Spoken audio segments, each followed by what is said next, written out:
ငယ်ချင်းတို့ရေမင်္ဂလာပါကျမလေတနေ့ဟိုလိုဒီလိုနဲ့အချိန်နေဖြုံးနေမိလိုက်တာကိုသတိထားမိလိုက်တယ်ပေါ့နော်တနေ့လဲကြာအဲ့ဒီခါမှာပဲငါပြောင်းလဲမှရတော့မယ်ဆိုပြီးတော့မှလို့အသိစိတ်ဝင်လာတဲ့အချိန်မှာဆရာမမြင့်ခင်ရဲ့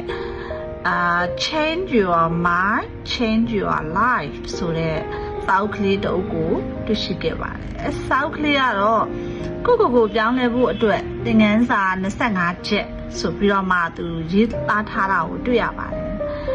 အဲ့မှာဆိုလို့ရှိရင်တော့အချက်ကတော့25ချက်မှာဆိုလို့ရှိရင်တော့ကျမကတော့တစ်ချက်ပဲဖတ်လိုက်ရပါသေးတယ်25ချက်စလုံးတော့မဖတ်သေးပါဘူးဘာဖြစ်လို့ဆိုတော့တရက်ထဲနဲ့ကျမအများကြီးတွေပြောင်းလဲတော့မှဆိုလို့လေနော်အဲ့ဒီမှာဆိုလို့ရှိရင်သူကဘာပြောထားလဲဆိုလို့ရှိရင်ကိုပြောင်းလဲဖို့ရန်အတွက်တဲ့စာဖတ်ပါတဲ့သူပထမအချက်အနေနဲ့အဲ့လိုရေးသားထားတာကိုတွေ့ရတယ်ဘဝပြောင်းလဲဖို့စာဖတ်ပါပေါ့နော်။ကြောင့်မလို့ तू ကလည်းသူ့ဘဝပြောင်းလဲဖို့အတွက်ဖြစ်လာတာတဲ့။ तू စာဖတ်ခြင်းရဖြစ်လာတာပါလို့ तू ကရေးသားထားတာတွေ့ရပါတယ်။နောက်တစ်ခုကကြတော့ကျမတို့တွေတာမန်လူတွေထက်ပို့ပြီးတော့မြင့်ကျင်တယ်ဆိုလို့ရှိရင်တဲ့စာဖတ်ဖို့လိုပါတယ်တဲ့။နောက်တစ်ခုကကြတော့အောင်မြင်သူနဲ့မအောင်မြင်သူတွေကိုတဲ့သူတို့ရဲ့ကွာခြားချက်ကိုတဲ့ဘာနဲ့တိုင်းလို့ဆိုရင်စာပတ်ခြင်းနဲ့တိုင်း